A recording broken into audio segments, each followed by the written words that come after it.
All right, for a band reverse lunge, you're first and foremost getting into the band. You're going to hold it like a big old circle, step in with one foot, very much like when you are doing a band squat. However, it's just one foot. You're going to bring the bands up in a reverse curl fashion, elbow sweep in and sweep up. Make sure the knuckles are in line with those forearms and the wings are up high. That'll hold it. In fact, the wings should be holding it up there, not the fists. All right, so keeping a grip on it, you should be able to actually let go of the bands and still stay with the bands up top. Your reverse lunge is going to step it back, and just like a reverse lunge, you're going to take it down slow and controlled and be in control of the movement all the way through it. Owning those movements. What we often see with this one, hips are jerky. All right. In fact, for a reverse lunge, almost always the case is not necessarily strong quads. It's unstable hips that's causing it. So it's a really good movement to help stabilize those hips. Why do we want to use those bands? That's a really good question. The reason being is because the bands are going to be stronger, provide more resistance up at the top when we are stronger in the movement. Whereas when we get a little bit less stable, they're going to go easier on you.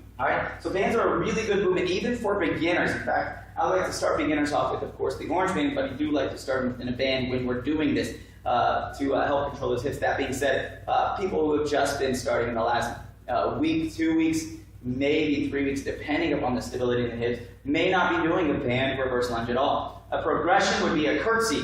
Now, show it from the front view. A curtsy is strictly going to cross the leg just a little bit. It's going to force a little bit more rotation in with the hips. Now, this is a progression that's often in our IST phase or used for active recovery with our SBT. Another progression in IST would be arms up overhead, with or without that curtsy. So it kind of depends upon the exercise prescription. With the arms up overhead, what you're looking for is good straight elbows as much as possible. We don't necessarily want to shrug the shoulders up towards those earlobes. We're going to control the low traps and up traps and pull them down with straight arms. All right? So don't let them shrug. In any case, never, never, never do we want them to shrug, except for maybe an instance of upright row. In fact, that's why we don't do so many upright rows, because most people got too tight of upper traps. All right? So we need to get more low traps activated, and that's one way that we can do it.